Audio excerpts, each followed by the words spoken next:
Pancasila itu adalah benar-benar satu dasar yang dinamis, satu dasar yang benar-benar dapat menghimpun segenap tenaga rakyat Indonesia. Pada tanggal 1 Maret tahun 1945, Jepang mengumumkan pembentukan Badan Penyelidik Usaha-Usaha Persiapan Kemerdekaan Indonesia (BPUPKI). Dalam bahasa Jepang, BPUPKI dikenal sebagai Dokuritsu Junbito Sakai. Tujuan utama dari pembentukan ini adalah untuk mempersiapkan proses kemerdekaan Indonesia. Mujanto menuliskan di buku Indonesia abad ke-20 1988, sebenarnya BPUPKI punya tujuan yang saling menguntungkan, baik bagi Jepang maupun Indonesia. Dari kubu Indonesia, tujuan dibentuknya BPUPKI adalah untuk mengkaji, mendalami, serta menyelidiki bentuk dasar yang cocok guna kepentingan sistem pemerintahan negara Indonesia usai kemerdekaan. Bagi Jepang, tujuan dibentuknya BPUPKI adalah untuk menarik simpati rakyat Indonesia agar membantu Jepang dalam perang melawan sekutu dengan cara memberikan janji kemerdekaan kepada Indonesia. Jepang yang saat itu terlibat dalam Perang Dunia II membutuhkan banyak dukungan. Dengan demikian, pada dasarnya pembentukan BPUPKI oleh Jepang tidaklah 100% tulus untuk memberi kemerdekaan kepada Indonesia, tetapi juga untuk mendapat dukungan. Meski begitu, BPUPKI yang beranggotakan 67 orang ini mampu bekerja secara maksimal. Badan yang diketuai oleh Kanjeng Raden Tumenggung Nurajiman Widyodiningrat ini tercatat telah melaksanakan 2 kali masa sidang pertama pada 29 Mei sampai 1 Juni tahun 1945 yang menghasilkan Piagam Jakarta atau yang kita kenal sekarang dengan Pancasila. Sidang kedua pada tanggal 10 sampai tanggal 16 Juli tahun 1945 yang membicarakan tentang rancangan Undang-Undang Dasar UUD, termasuk di dalamnya pembentukan UUD.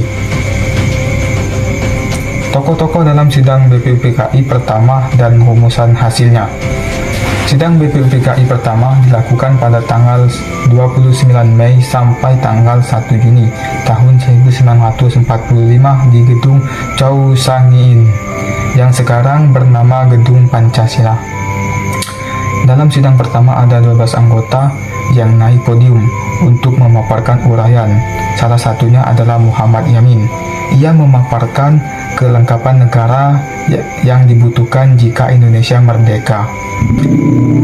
Pada sidang perdana, Muhammad Yamin merumuskan 5 asas dasar negara, yaitu pri kebangsaan, pri kemanusiaan, pri ketuhanan, pri kerakyatan, dan kesejahteraan rakyat. Kemudian pada hari ketiga sidang BPUPKI pertama atau pada tanggal 31 Mei tahun 1945, Supomo juga membeberkan rumusan serupa yang diberi nama dasar negara Indonesia Merdeka. Rumusan itu meliputi persatuan, kekeluargaan, mufakat dan demokrasi, musyawarah, dan keadilan sosial.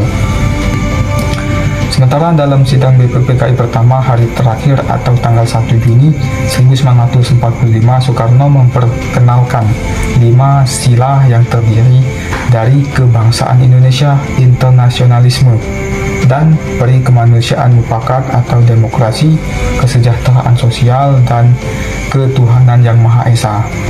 Namanya bukan Pancadharma, tetapi saya namakan ini dengan petunjuk seorang teman kita, ahli bahasa. Namanya ialah Pancasila. Paparan Soekarno tersebut pada akhirnya dirumuskan sebagai apa yang hari ini kita sebut Pancasila, dan kini ditetapkan menjadi dasar negara Republik Indonesia.